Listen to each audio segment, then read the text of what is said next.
எல்லா சுமைகளையும் சுமந்த மக்களே, நீங்கள் என்னிடம் வாருங்கள், நன்றாக யோசித்து பாருங்கள், நான் உங்களுக்கு ஓய்வை அளிப்பேன் என்று சொல்வது பிரச்சனைகள் இருக்கின்றன என்பதற்கே, துயரங்கள் இருக்கின்றன என்பதற்கே. என் காயங்களால் நான் உங்களை என்று சொல்வது, காயங்கள் ஏன் இருக்கின்றன என்று கடவுள் நமக்கு பல தினங்கள் அனுப்புகிறார். அவர் நம்மை குணப்படுத்துவார். அதாவது பைபிள் நூலில் கடவுள் நமக்கு எந்தும் ரெட் கார்பெட் துரிக்கவில்லை. யோபுக்கு எத்தனை சோதனைகள் வந்தன, யோபுக்கு எத்தனை துயரங்கள் வந்தன. நீங்கள் யோபு நூலின் முதல் அதிகாரத்தை படித்தால் கடவுள் யோபுடன் இருந்தார் என்பதை காணலாம். கடவுள் யோபுடன் நடந்தார். யோபை கடவுள் மிகவும் விரும்பினார். கடவுள் யோபை அந்த நாட்டிலும் இந்த உலகிலும் மிகப்பெரிய பணக்காரராக ஆசீர்வதித்தார். அப்படி ஒரு பணக்காரராக இருந்த ஒருவரையும் கூட சாத்தான் சொன்னான், நீ யோபை சுற்றி ஒரு வேலியை வைத்திருக்கிறாய், அந்த வேலியை நீ அகற்றிவிடு, நான் அவனை என்ன செய்கிறேன் என்று பாரு, நான் அவனை சோதிப்பேன் டோட், நான் அவனை சோதிப்பேன், சோதித்து பார்த்து விடுவேன். ஆதாமையும் சாத்தான் சோதித்தான். அதே போல் சோதனைக்கு ஆட்பட்டார் ஆதாம். என்ன ஆயிற்று?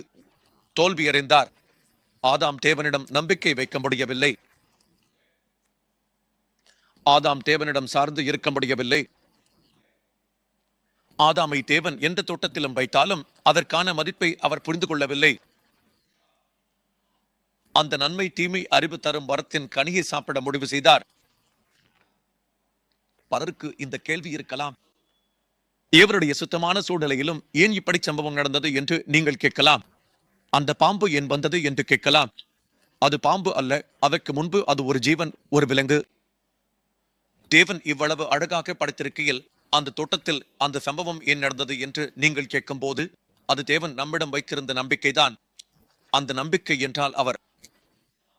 வேலி ஏன் அகற்றப்பட்டதென்றால் நம்முடைய விசுவாசத்தை சோதிக்கவே. நாம் தேவனை நம்பும் அளவு எவ்வளவு என்பதை அவர் அறிய விரும்புகிறார். அதனால்தான் அவர் நம்முடைய விசுவாசத்தை சோதிக்கிறார். நம்முடைய விசுவாசம் இன்னும் வலுவாக மாறுவதற்கும் நம்முடைய விசுவாசத்தில் தேவனுக்காக நாமே நிலைத்திருக்க இந்த ஒரு நல்ல வாய்ப்பு. தேவனுடைய பிள்ளைகளாக நாம் தேவனுடைய மகிமையை இழந்துவிட்டோம். தேவனுடைய சித்தத்தையும் இழந்துவிட்டோம். தேவனுடைய ஒரு திட்டத்தையும் இழந்துவிட்டோம். ஆனால் புதிய உடன்படிக்கை வருவதற்கு முன் ஒரு விஷயத்தை கவனிக்க வேண்டும். யோபுக்கும் அப்படியான சோதனை வந்தது. யோபை சுற்றி ஒரு வேலி அமைக்கப்பட்டது. தேவன் யோபுடன் நேரடியாக பேசுவார். தேவன் யோபுடன் ஒவ்வொரு நாளும் பேசுவார். அந்த ஏதேன் தோட்டத்தில் ஆதாமுடன் தேவன் எப்படி பேசினார், அது போலவே யோபுடனும் தேவன் பேச ஆரம்பித்தார். ஆனா ஒரு விஷயம் கவனிக்கணும். யோபுக்கு சோதனை வந்தது. யோபுக்கு துன்பம் வந்தது. ஜனங்கள் உடனே என்ன நினைப்பாங்கன்னா, யோபு ஏதாவது தவறு செய்திருப்பான், அதனால் தான் இப்படி நடந்திருக்கும், ஏதாவது பாவம் செய்திருப்பான், அதனால் தான் இப்படி நடந்திருக்கும் என்று. ஆனா இன்று பைபிளில் யோபு என்ற புத்தகம் இருக்கிறது என்றால் அதற்கு காரணம் அந்த வாயிலை தேவன் திறந்ததால் தான் யோபு புத்தகம் வந்தது. விமர்சனங்கள் வந்தாலும் யோபுவின் விசுவாசத்தையும் தேவனை நோக்கி யோபு வைத்திருந்த அந்த நம்பிக்கையையும் நாம் எப்படி புரிந்து கொள்ள முடியும் என்று ஒருமுறை யோசிக்க வேண்டும்.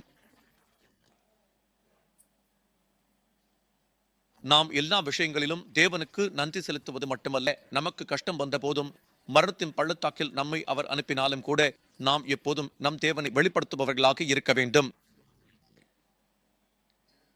இது மிகவும் கடினமான விஷயமாக இருக்கலாம், இது புரியாததாக இருக்கலாம்.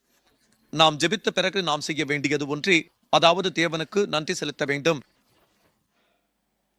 நாம் கேட்டதை 10 முறை கேட்க வேண்டிய அவசியமில்லை. ஏனெனில் அவர் எப்போதும் நம்முடைய ஜெபங்களை கேட்கும் ஒருவராக இருக்கிறார். அதனால் அவர் கேட்டார், கேளுங்கள் நான் உங்களுக்கு தருகிறேன் என்று சொன்னார். கேளுங்கள், நான் வருவேன், என் நாமத்தில் நீங்கள் என்ன கேட்டாலும் அதை செய்கிறேன் என்று அவர் சொன்னார். கேட்ட பிறகு பிலிப்பியர் கடிதத்தில் சொல்வது என்னவென்றால், கேட்ட பிறகு நாம் எல்லா விஷயங்களிலும் நன்றி செலுத்தி அவரிடம் வர வேண்டும் என்று. நம்முடைய தேவன் அதிசயங்களை செய்யக்கூடியவர் என்பதை நாம் புரிந்து கொள்ள வேண்டும் என்றால், சில சமயங்களில் நம்முடைய கதவுகள் திறக்கப்படுகின்றன. கணவன் இடையே பிரச்சனைகள் வருவதற்காக சில கதவுகள் திறக்கப்படுகின்றன. பிள்ளைகள் மற்றும் பெற்றோர்கள் இடையே பிரச்சனைகள் வருவதற்காகவும் சில சமயங்களில் கதவுகள் திறக்கப்படுகின்றன. சில சமயங்களில் தேவன் சில கதவுகளை திறக்கிறார். வேலைவாய்ப்பில் சில கதவுகளை தேவன் திறக்கிறார். அந்த கதவுகள் திறக்கப்படுவதால் தேவன் இன்னும் எவ்வளவு வலுவாக நீங்கள் அவரை பற்றிக் கொள்கிறீர்கள் என்பதை அறிய முடிகிறது.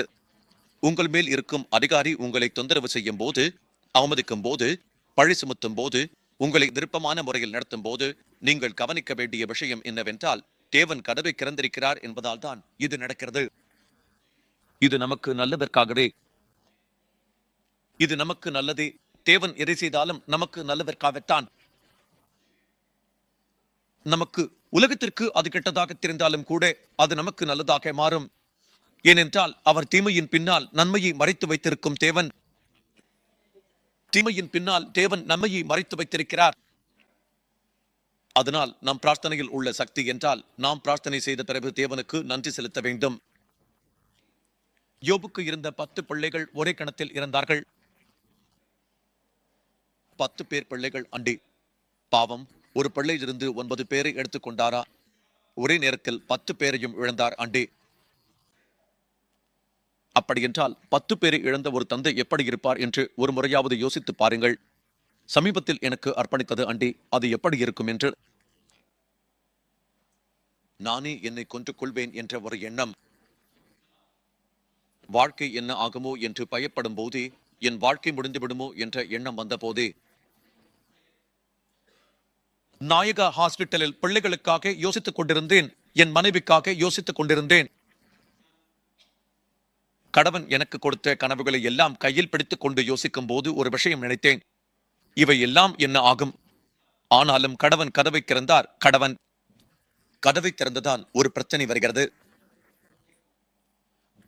கதவை திறந்தவனுக்கு அதை மூட எவ்வளவு நேரம் ஆகும் தெரியுமா? அவர் திறந்த கதவை யாரும் மூட முடியாது. அவர் மூடிய கதவை யாரும் திறக்க முடியாது. நாம் அவர்களிடம் ஏன் ஓடிக்கொண்டு போக வேண்டும்? நாம் ஓட வேண்டியது கதவின் காவலனாகிய ஆட்டுக்கடாவுக்கு, கதவின் காவலனாகிய இயேசுவிடம்தான். டாக்டர்கள் என்ன செய்கிறார்கள் தெரியுமா? அவர்கள் படித்ததை நமக்கு சொல்கிறார்கள். அவர்கள் பார்த்ததை சொல்கிறார்கள். அவர்கள் அனுபவித்ததை சொல்கிறார்கள். நாம் செய்ய வேண்டியது என்னவென்றால் உயிருள்ள தேவனிடம் வர வேண்டும். பிரச்சனை ஏற்பட்டால் உயிருள்ள தேவனிடம் வர வேண்டும். நமக்கு சிரமம் ஏற்பட்டால் உயிருள்ள தேவனிடம் வர வேண்டும். இன்று எனக்கு புரியவில்லை. ஆனால் நீங்கள் எந்த பிரச்சனையில் இருக்கிறீர்களோ எனக்கு தெரியாது. ஆனால் நீங்கள் எந்த வேதனையில் இருக்கிறீர்களோ எனக்கு தெரியாமல் இருக்கலாம். ஆனாலும் உங்கள் வேதனைக்கு பதில் இயேசுவிடம் இருக்கிறது என்பதை மறக்கக்கூடாது. உங்கள் வேதனைக்கு, உங்கள் பிரச்சனைக்கு, உங்கள் அவமானத்திற்கு, உங்கள் படைக்கு, உங்கள் ஒவ்வொரு விஷயத்திற்கும் ஒரு விஷயம் கவனிக்க வேண்டும். நாம் தேவனுக்கு மகிமை கொடுக்கும்படி தேவன் நம்மை மாற்றப் போகிறார். ஹல்லேலூயா. யோபு சந்தித்த பிரச்சனை மிகவும் பயங்கரமானது. அவன் தனது பிள்ளைகளை இழந்தான். சொத்துக்களை எல்லாம் இழந்தான். ஒரே நாளில் உலகிலேயே கோடீஸ்வரராக இருந்த ஒருவன் ஒரே நாளில் மிகவும் ஏழையாகிவிட்டான். ஒரு நாள், அந்த நாட்களில் நோய் வந்த பிறகு ஒருவர் வந்தார். எதுவும் நல்ல செய்தி கிடையாது. ஐயா, உங்களுக்கும் இப்படித்தான் நடந்தது. உங்கள் பிள்ளைகள் இறந்து விட்டார்கள். உங்கள் ஒட்டகங்கள் இறந்து விட்டன. உங்கள் மாடுகள் இறந்து விட்டன. உங்கள் கழுதைகள் இறந்து விட்டன. எல்லாம் இறந்து விட்டன. எல்லாம் முடிந்து விட்டன. எல்லாம் போய்விட்டன. எல்லாம் முடிந்து விட்டன. எல்லாம் போய்விட்டன. இப்படிப்பட்ட 10 பேரின் சடலங்களை கொண்டு வந்தோம். இந்த பிள்ளைகளின் சடலங்களை கொண்டு வந்தோம். பாருங்கள், 10 பேரை பெற்ற தாய்க்கு எவ்வளவு பாரம் இருக்கும். 10 பேரை விட ஒரு தாயின் கருப்பை முக்கியம். யோபு மேலும் ஒவ்வொரு நாளும் கூட அவன் பிள்ளைகளுக்காக பலி செலுத்துவான். இப்போது யோபு கோபப்பட வேண்டும் அல்லவா? அசலாக யாராவது ஒவ்வொரு நாளும் பலிபிடத்துக்கு போய் ஆசாரியராக பலிகளை அர்ப்பணிப்பாரா? அப்படி என்றால் யோபு குடும்பத்தில் என்ன நடந்தது? உலகம் என்ன பேசும்? இந்த உலகம் என்ன பேசுகிறது? ஆனால் ஒரு விஷயத்தை நாம் கவனிக்க வேண்டும். இவ்வளவு கொடூரமானது நடந்தாலும் அவன் தாய் மிகவும் வேதனையில் ஆழ்ந்து விட்டாள். யோபின் மனைவி மிகுந்த துயரத்தில் மூழ்கி இப்படிப்பட்ட கொடுமை எப்படி நடந்தது என்று கூறி, இனி என்ன யோபே, தேவனை திட்டி இறந்துவிடு என்று சொன்னாள்.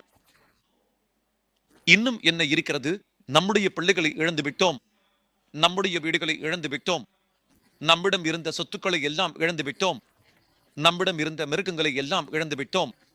நம்முடைய வேலைக்காரர்கள் எல்லோரும் நம்மை விட்டு விட்டு போய்விட்டார்கள். இனி என்ன இருக்கிறது யோபே? இனி என்ன தேவனை திட்டி இறந்து விடலாம், இறந்துவிடு. அந்த மாதிரியான நேரத்தில் யோபு சொன்ன வார்த்தை மிகவும் மதிப்புமிக்கது.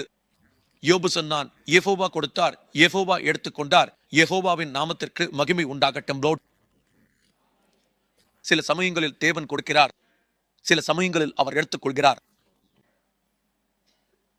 கொடுக்கிற தேவனுக்கு எடுத்துக்கொள்வதற்கும் அதிகாரம் இருக்கிறது. அல்லேலூயா, அல்லேலூயா.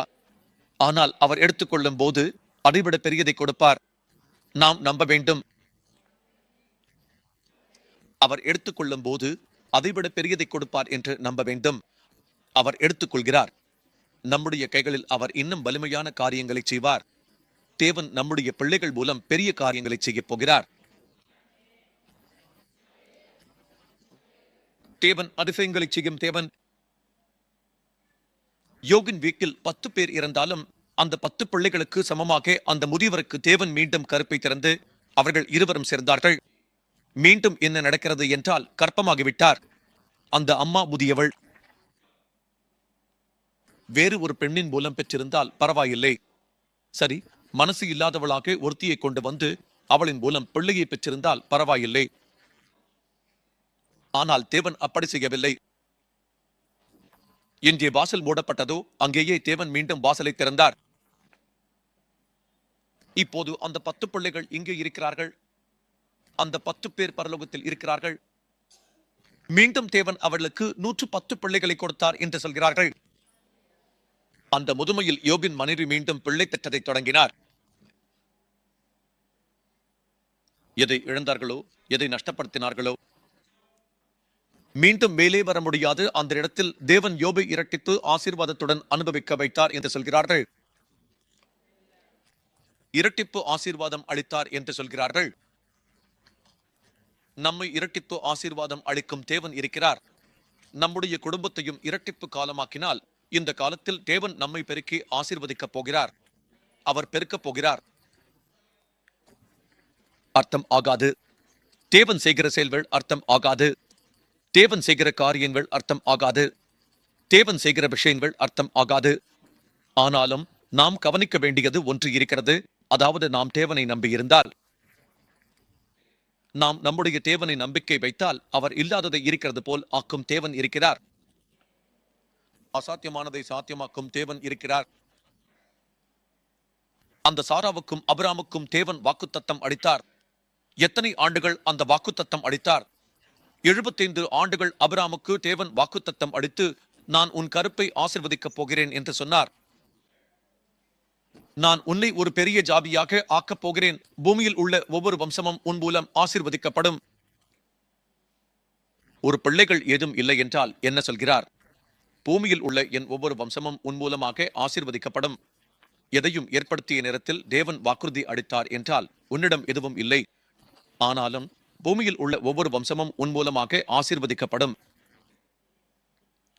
ஆனால் வாக்குறுதி கொடுத்தார். வாக்குறுதியை பிடித்துக் கொண்டார். தேவன் சொன்ன பயணத்தை தொடங்கினார். கனானுக்கு வந்தார். ஆனாலும் உன்னிடம் எதுவும் இல்லை என்று சொல்கிறார். பிள்ளைகளே இல்லை. இறுதியில் தன் தோழியுடன் சேர்ந்து ஒரு பையனை பெற்றார். ஆனால் தேவன் வாக்குறுதி அளித்தது சாராவுடன் தான். சாராவுடன் இல்லாமல் தேவனின் வாக்குறுதி நடுவில் தடையாக வந்தது. அது உண்மையான வாக்குறுதி அல்லவே. அந்த மாதிரியான நேரத்தில் தேவன் மீண்டும் தோன்றி அதிக அதிகாரத்துடன் 18வது அதிகாரத்தில் அந்த வெயிலில் அவர் பார்த்துக் கொண்டிருக்கையில் யெகோவா அவருக்கு தோன்றினார் என்று சொல்கிறார். யெகோவா தோன்றிய போது அவர் பார்த்துக் கொண்டிருக்கையில் மூவராக மாறிவிட்டார் என்று சொல்கிறார். அந்த மூவர் வந்து அவரை சந்தித்ததும் அவர் ஓடிப்போய் அவர்களுக்கு உணவு தயார் செய்து அவர்களை அன்புடன் வரவேற்று அவர்களுக்கு தேவையான அனைத்து விருந்தோம்பலையும் வழங்கிய பிறகு அவர்கள் சொன்னது, அடுத்த வருடம் இதே நேரத்தில் தேவன் உனக்கு ஒரு மகனை கொடுக்க போகிறார் என்று. சற்று யோசித்து பாருங்கள். 99 வயதாகி அபிராமுக்கு 24 ஆண்டுகள் ஆகிவிட்டது. தேவன் வாக்குறுதி அளித்தார். சாரா முதுமையடைந்து சிரிக்க ஆரம்பித்தாள். ஏன் சிரிக்கிறாள்? அவள் நம்பிக்கை இல்லாமல் சிரிக்கிறாள். ஓ சாரா, உனக்கு நம்பிக்கை இல்லாததால் நான் கொடுத்த வாக்குறுதியை நான் திரும்ப பெறப் போகிறேனா? இல்லை. ஓ சாரா, என்ன இது? நீ இத்தனை ஆண்டுகள் காத்திருந்தாய். கடைசியில் வரும் நேரத்தில் என்ன செய்கிறாய்? நீ நம்பிக்கை இல்லாமல் சிரித்தாய் என்பதற்காக நான் உனக்கு கொடுக்க மாட்டேன் என்று அவர் சொல்லவில்லை. அவர் சொன்ன வார்த்தை என்னவென்றால், யெகோவாவுக்கு அசாத்தியமானது ஏதும் இருக்கிறதா என்று அவர் கேட்டார். நம்பிக்கை இல்லாத ஒருவருக்கு அந்த 3 நபர்களின் மூலம் தேவன் சொன்ன வார்த்தை நம்பிக்கையை பற்றியது. நம்பிக்கை இல்லாமல் தேவனுடன் இருப்பது சாத்தியமில்லை. நம்பிக்கை இல்லாமல் தேவனுடைய செயல்களை காண்பதும் சாத்தியமில்லை. நம்பிக்கை மிகவும் சக்தி வாய்ந்தது. ஒரு நம்பிக்கை உள்ளவராக நமக்கு நம்பிக்கை இருக்க வேண்டும். இந்த உலகத்தில் காலை எழுந்ததிலிருந்து இரவு வரை எத்தனை விஷயங்களுக்கு நாம் ஓடிக்கொண்டு இருக்கிறோம். இவை எல்லாம் ஏன் என்றால், நாம் இலக்கிடம் செல்வது போல் நம் நம்பிக்கையுடன் தேவனை நம்பிக்கையுடன் நம்புகிறோம். அந்த எல்லைகளை கடந்தும் அந்த எல்லைகளுக்காக சாட்சியாக மாறிக்கொண்டு பூமியில் உள்ள மனிதர்களுக்கு முன்பு நாம் ஒரு நல்ல நம்பிக்கை உள்ளவராக மாற வேண்டும். 99 ஆண்டுகள் கடந்து விட்டது. 100வது ஆண்டு வந்த போதும் தேவன் அபிராமுக்கும் சாராவுக்கும் அன்பு காட்டி அவர்களுக்கு கருப்பை பலன் அருளினார். அசாத்தியமானதை வேண்டி பிரார்த்தனை செய்தது என்றால் அவர்களுக்கு குழந்தைகள் இல்லை. எல்கானா மறுபடியும் திருமணம் செய்து கொண்டார். அதனாலும் அவர் பிரார்த்தனை செய்வதை நிறுத்தவில்லை. தொடர்ந்து ஆலயத்திற்கு சென்று ஷிலோவுக்கு சென்று அங்கே பிரார்த்தனை செய்ய தொடங்கினார். அவர் எப்படி பிரார்த்தனை செய்தார் என்றால், அவர் அழ ஆரம்பித்தார். அவரது முணுமுணுப்பை கவனித்த ஏலி, நீ மதுபானம் குடித்து விட்டு வந்தாயா? ஏன் இப்படி சத்தம் போடுகிறாய் என்று கேட்டார். அமைதியாக உட்கார்ந்து பிரார்த்தனை செய்யலாமே, இவ்வளவு நேரம் என் குடிகாரி மாதிரி நடக்கிறாய். அவருக்கு புரியுமா? அந்த சேவகருக்கு புரியுமா? அந்த சேவகருக்கு புரிய வேண்டும் என்றால் அவருக்கு என்ன வேண்டும்? பெடல் இல்லாமல் இருந்தால் அவருக்கு புரியும். அன்று அண்ணா செய்த பிரார்த்தனை என்னவென்றால், பிரபா, எனக்கு ஒரு பிள்ளை இல்லை, 2 பிள்ளைகள் இல்லை, 3 பிள்ளைகள் இல்லை. முதல் பிள்ளைகளை நான் உனக்கு கொடுத்து விடுகிறேன். மீதமுள்ள சிறந்ததை நான் எடுத்துக்கொள்கிறேன். அண்ணா தனது பிரார்த்தனை செய்த முறையில் முதலில் சம்யூயேல் பிறந்தார். அதன் பிறகு பல பிள்ளைகளை தேவன் கொடுத்தார். அவர்களை எல்லாம் தேவன் ஆசீர்வதித்தார். சம்யூயேல் 2 ராஜாக்களை அபிஷேகம் செய்யும் நபராக ஆனார். அவர் ஒரு நீதிபதியாகவும் தேவனுக்காக வலுவான சாட்சியாகவும் ஆனார். ஒவ்வொரு காலை முன்னும் ஒரு விஷயத்தை கவனிக்க வேண்டும். சாத்தியமில்லாதது நம்முன் இருக்கும் போது நாம் நம்ப வேண்டும். தேவனால் எல்லாமும் சாத்தியம். ஒரு தேவன் செய்யாமல் இருக்க ஒரு வார்த்தை சொல்ல வேண்டும். யெகோவா கொடுத்தார், யெகோவா எடுத்தார், யெகோவாவின் நாமத்திற்கு சூத்திரம் என்று சொல்ல வேண்டும். தயவு செய்து ஜெபங்களை எப்போதோ ஜெபிக்கிறேன் தெரியுமா, உனக்கு பிடிக்காததை எனக்கு கொடுக்க வேண்டாம் உரை என்று சொல்கிறாய். உனக்கு பிடிக்காதது எது என்று நினைத்தாலும் அது வந்தால் தீமைதான் நடக்கும். அது இருந்தால் எனக்கு நன்மை இல்லை. அது எவ்வளவு மதிப்புள்ளதாயிருந்தாலும் பரவாயில்லை. உனக்கு பிடிக்காததை என் அருகிலிருந்து நீக்கிவிடு. இந்த காலை நேரத்தில் இங்கிருந்து பயணம் செய்யும் முன் நாம் தோல்வி பற்றி பேசவில்லை. என்னை நோய் ஒரு தோல்வி அல்ல, என் பலகீனமும் ஒரு தோல்வி அல்ல. என் பலகீனங்களில் அவருடைய வலிமை பரிபூரணமாகிறது. என் பலகீனங்களில் தேவனுடைய கை வந்த போது அது முழுமையாக மாறுகிறது. அதனால் நீங்கள் நம்ப வேண்டியது தோல்வி அல்ல, நீங்கள் நம்ப வேண்டியது விசுவாசம். நீங்கள் விசுவாசத்தை பிடித்துக் கொண்டால் அசாத்தியமானது சாத்தியமாகும். சாத்தியம் செய்யக்கூடிய தேவனை நீங்கள் உறுதியாக பிடித்துக் கொண்டால் தேவன் உங்கள் மீது நிச்சயமாக அதிசயம் செய்வார். எல்லோரும் எழுந்து நின்று பார்ப்போம். ஒருமுறை எழுந்து நின்று பார்ப்போம். நாம் இயேசுவுக்கு வணக்கம் செலுத்துவோம். இன்று என்னை உயிருடன் வைத்திருக்கிறாய், உமக்கு ஸ்தோத்திரங்கள். என் குடும்பத்தை ஆசீர்வதியுங்கள் ஆண்டவரே, என் குடும்பத்தை ஆசீர்வதியுங்கள். உமது பரிசுத்த ஆவியின் சக்தியால் ஒவ்வொரு நபரையும் நிரப்புமாறு நான் ஜெபிக்கிறேன். நம்புகிற தந்தையே, உமது ஆவியின் வலிமை வந்து நிரப்பட்டும். அவிசுவாசத்தை நீக்கி உமது சக்தியால் என் குடும்பத்தை நிரப்பும். உமக்காக ஆண்டவரே வலிமையான காரியங்களை செய்யும் மக்களாக எங்களை மாற்றுகிறீர். உமக்கு வணக்கம் தந்தையே, எங்களை மாற்றியிருக்கிறீர். உமக்கு வணக்கம், எங்களை மாற்றி உருவாக்குகிறீர். உமக்கு வணக்கம். இன்னும் நீர் ஆண்டவராக ஆசீர்வதிக்க வேண்டும். அவற்றின் பெரிய சாட்சிகளாக எங்களை நிலைநிறுத்தப் போகிறீர் என்பதற்காக உமக்கு ஸ்தோத்திரம். இந்த சிறிய ஆலயம் ஆண்டவரே ஆயிரக்கணக்கான ஆலயங்களை, ஆயிரக்கணக்கான மக்களை தாங்கக்கூடிய ஆலயமாக மாற்றுகிறீர். அதற்காக உமக்கு ஸ்தோத்திரம். சுமார் 7000 பேரை தாங்கக்கூடிய அந்த அழகான ஆலயத்தில் கூட அங்கேயும் வரிசை கட்டி நின்று உள்ளே செல்லும் நிலை ஏற்பட போகிறது என்பதற்காக உமக்கு ஸ்தோத்திரம்.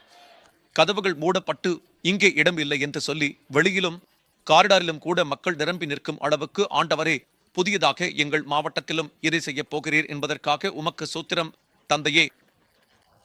பிரபாவின் சுவார்த்தையை அறிவிக்கும் சங்கமாக இனி எங்கள் ஆலயத்தை மாற்றப் போகிறீர் என்பதற்காக உமக்கு சூத்திரம் தந்தையே. இன்று எங்கு வாய்ப்பு கிடைக்குமோ அங்கு சுவார்த்தையை அறிவிக்கும் ஆலயமாக எங்கள் ஆலயத்தை மாற்றப் போகிறீர் என்பதற்காக உமக்கு சூத்திரம். இந்த கடைசி ஒரு ஜீவத்தில் ஆண்டவரே எங்கள் பெயரை எழுதியிருக்கிறீர், உமக்கு வணக்கம். ஒவ்வொரு விசுவாசியின் பெயரையும் எழுதியிருக்கிறீர், உமக்கு வணக்கம். சமீபத்தில் ஜூபிலி சர்ச்சில் உள்ள ஒவ்வொருவரையும் இயேசு கிறிஸ்துவின் சீடர்களாக மாற்றும் கிருபை தந்தீர், உமக்கு வணக்கம். உன் சுவார்த்தையை உலகமெங்கும் கொண்டு செல்லும் படியில் எங்களை எல்லோரையும் பயன்படுத்துகிறீர், உமக்கு வணக்கம்.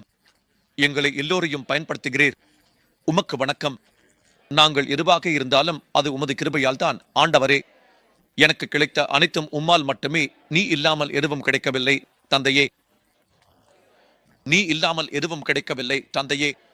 எங்களிடம் உள்ள அனைத்தையும் உமக்கு அர்ப்பணிக்கிறோம். எங்கள் பயணமான இந்த உடலையும் உமக்கு அர்ப்பணிக்கிறோம். எல்லா மகிமையும் பெருமையும் பாராட்டுகளும் உமக்கே செலுத்துகிறோம் தந்தையே, உமக்கே செலுத்துகிறோம். இயேசுவின் நாமத்தில் ஜெபிக்கிறோம் தந்தையே, ஆமென்.